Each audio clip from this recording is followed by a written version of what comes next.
মানুহ সদায় সুযোগৰ সন্ধানত থাকে। নমস্কাৰ, নতুন এটা ভিডিঅ'লৈ আটাইকে আপোনালোকক স্বাগতম জনাইছো। আৰু প্ৰথমে এতিয়া মই কিছু কথা ক'ব লাগিব। কথাখিনি কেনেকুৱা ধৰণে জানেনে, এটা সংগঠনে আন এটা সংগঠনৰ মানে সুবিধা বিচাৰি ফুৰে, কেনেকৈ বদনাম কৰিব পাৰি। ঠিক তেনেকৈ আজিৰ পৰা 4-5 মাহৰ আগত আপোনালোকে সকলোৱে চাগে গম পায়, ভিক্টৰ দাসক ঘৰতে মাৰিবলৈ গৈছিল এজাক দালাল পাৰ্টি। আৰু সেই দালাল পাৰ্টি যাক দালালৰ লগত জড়িত হোৱাৰ বহুতো তথ্য উদ্ধাৰ কৰি ইতিমধ্যে জেলতো আছে আৰু কিছুমানক মানে সেই দালাল পাৰ্টিৰ পৰা বাহিৰ কৰিছে শৃংখল বাহিনীয়ে। এতিয়া মই কথাখিনি কওঁ শুনক।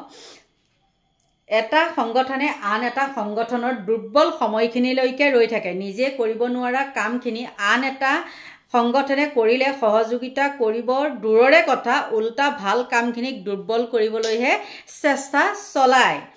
এতিয়া 2 নম্বৰৰ কথাটো হ'ল কি, ভিক্টৰ দাসে মাজতে বহুত ভুল কৰিছিল। হয়, আপোনালোকে সকলোৱে দেখিছিলে ভিক্টৰ দাসে লাইভ আহি কেনেকুৱা কি কৰিছিলে, আৰু ভিক্টৰ দাসৰ ভিডিঅ' মই আগতেও দি থাকোঁ। কিন্তু এতিয়া এই জেলত থকাৰ পিছতো মই 2-3টা ভিডিঅ' দিছোঁ আৰু আজিতো। তেতিয়া মই সদায় কওঁ, ভিক্টৰৰ মাত কথাবিলাক কোনোবা সময়ত বহুত উচ্চ মানে বেয়া ফালে ঢাল খাই যায়, আৰু ঢাল খোৱাৰো কিছুমান কাৰণ আছে।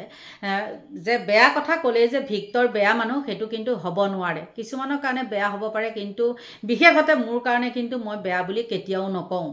এতিয়া কথাটো হ'ল কি জানেনে, এটা সময়ত ভিক্টৰ দাসে বহুত ভুল কৰিছিলে, কিন্তু সেই ভুল কথাটো শুধৰাবৰ কাৰণে তেওঁক দিব লাগিছিলে আঙুলিয়াই, নহয় জানো? কিন্তু আঙুলিয়াই দিয়াৰ সলনি তাক ঘৰলৈ খেদি গৈছিলে। ঘৰলৈ খেদি মাৰিবলৈ গৈছিলে এটা সংগঠনৰ কিছু গুণ্ডাই।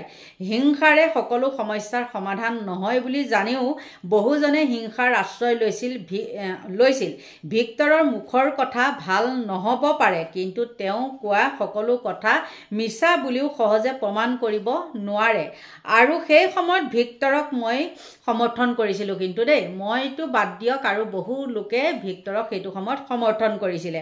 আৰু বহু লোকে মোক বেয়া কথাও কৈছিলে বাৰু, আপোনালোকে কমেণ্টবিলাক চালেই গম পাব। এতিয়া কথা হ'ল কি, মাজতে সোণাপুৰত লাচিত সেনা বুলি সংগঠন এটাৰ কিছু বিষয়ববীয়াই বেয়া কামত লিপ্ত হৈছিল। আপোনালোকে সকলোৱে চাগে গম পাইছিল।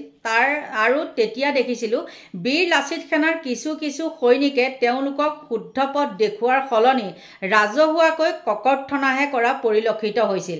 মনত ৰাখিব, সংগঠন কৰিলে দাগ লাগিবই। গতিকে বেলেগ সংগঠনক ঠাট্টা মস্কাৰ কৰাৰ সলনি শুদ্ধ সমালোচনা কৰিবলৈ শিকক। কাৰোবাক ভুৱা সংগঠন বুলি কোৱাৰ আগত নিজে ৰাইজক কি আভুৱা ভাৰিছে সেইটোলৈ লক্ষ্য ৰাখক।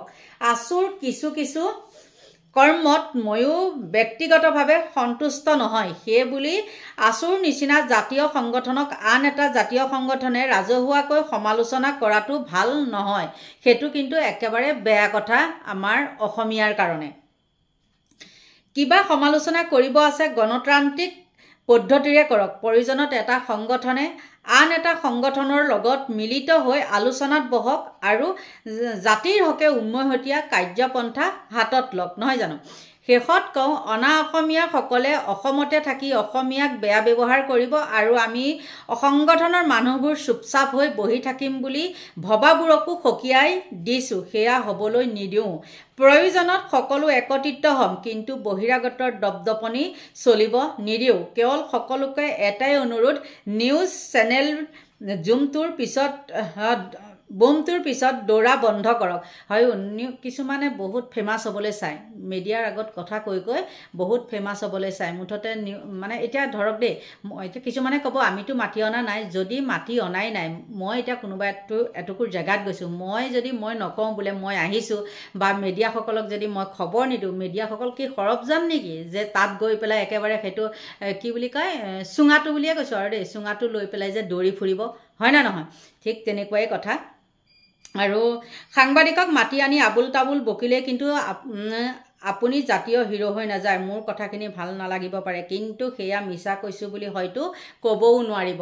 আপোনালোকে এতিয়া কি কয় কক হয় না নহয় কথাটো এতিয়া ভিক্টৰ দাস জেলত আছে ভিক্টৰ দাসৰ বাৰু যিসকলে জুবিন গাৰ্গৰ ন্যায় বিচাৰি আছে তেওঁলোকৰ মুখত এতিয়ালৈকে বাৰু ভিক্টৰ দাসৰ মানে উলিয়াই দিব লাগে বা ভিক্টৰ দাসক অন্যায়ভাৱে কিয় বন্দী কৰি ৰাখিছে জেলৰ ভিতৰত সেই কথাটো কোনোবাই উল্লেখ কৰিছেনে নাই কৰা অকল কিন্তু কৃষক মুক্তিৰ হল বিদ্যুৎ শইকীয়া তেওঁ কিন্তু প্ৰতিটো হেৰিতে চেনেলতে তেওঁ যেতিয়া হেৰি ল'বলৈ আহে বাইক ল'বলৈ আহে তেতিয়া তেওঁ সেইটো কথা উল্লেখ কৰে আৰু সেদিনা যেতিয়া জুবিনৰ এমহীয়া সেদিনাখন পাতিছিলে তাতো কিন্তু ভিক্টৰ দাসৰ কথা উল্লেখ কৰিছিলে যে ভিক্টৰক মানে বিনা হেৰিত মুক্তি দিব লাগে কিন্তু সেইখিনিকে কিছুমানে নকৰে আৰু যিসকলে ভিক্টৰক ঘৰতে মাৰিবলৈ গৈছিলে এতিয়া সেইসকলে বাৰু পালেনে আৰু এটা আপোনালোকক কথা কওঁ দেই এতিয়া কিন্তু সেই দালাল পাৰ্টিসকলৰ ক'লা চশমা আঁতৰি গৈছে এতিয়া আহি গৈছে বগা চশমা বন্ধু বান্ধৱীসকল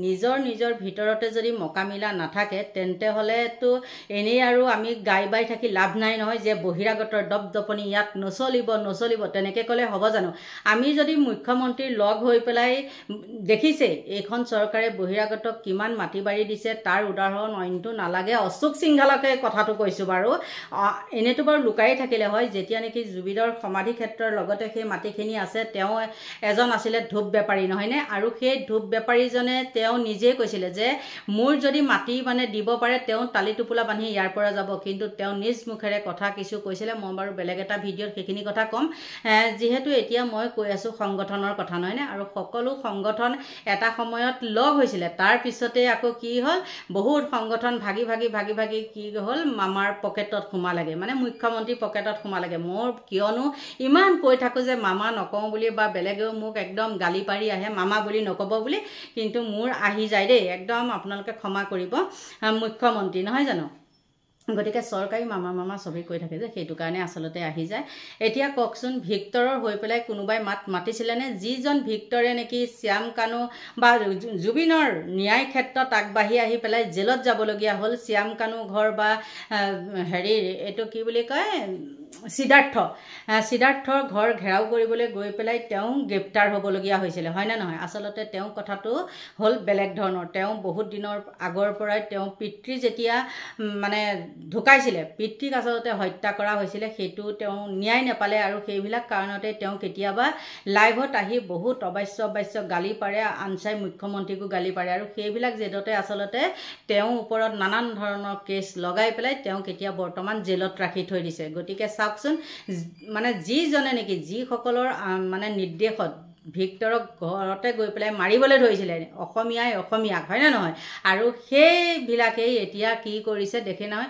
বোলে উইচিৰিঙা পাখি গজিলে মৰণ হয় তেনেকৈ উইচিৰিঙা পাখি গজিছিলে আৰু সেই পাখি গজাৰ কাৰণে এতিয়া জেলত থাকিবলগীয়া হৈছে আৰু বহুত এটা ভাল খবৰো আৰু লগতে বেয়া খবৰো তেওঁলোকৰ যিসকলে বেছি অসভ্যালী মানুহক কমেণ্ট কৰিবলৈ আহে তেওঁলোকে যুক্তিৰে নোৱাৰি বেয়া অবাস্য শব্দৰে কমেণ্ট কৰে গালি পাৰেহি তেওঁলোকক ইতিমধ্যে বীৰ লাচিত সেনাৰ পৰা বহিষ্কাৰ কৰা হৈছে কেনেকুৱা ধৰণৰ কথা দেখিছেনে সেইকাৰণে কৈছোঁ উইচিৰিঙা পাখি গজিলে মৰণ হ'বই গতিকে এতিয়া শৃংখল বাহিনীয়ে ফটকে এজন সচিব পাতি লৈছে পাবত গজা সচিব এজন পাতি লৈছে নাজানো আৰু তেওঁ ইতিমধ্যে মামাক চাৰ্টিফিকেট দিছে মানে মুখ্যমন্ত্ৰীক চাৰ্টিফিকেট দিছে ক্ষমা কৰিব আকৌ আৰু দিয়াৰ পিছত আপোনালোকে নিজে গম পাই গৈছে তেওঁ ক'ত তেতিয়া গম পালে নহয় গতিকে এতিয়া মই আপোনালোকৰ পৰা লৈছোঁ বিদায় সকলোকে ভগৱানে ভালে কুশলে ৰাখক তাকেই কামনা কৰিছোঁ আৰু মোৰ ভিডিঅ'টো ইমানতে সামৰণি মাৰিছোঁ বাই বাই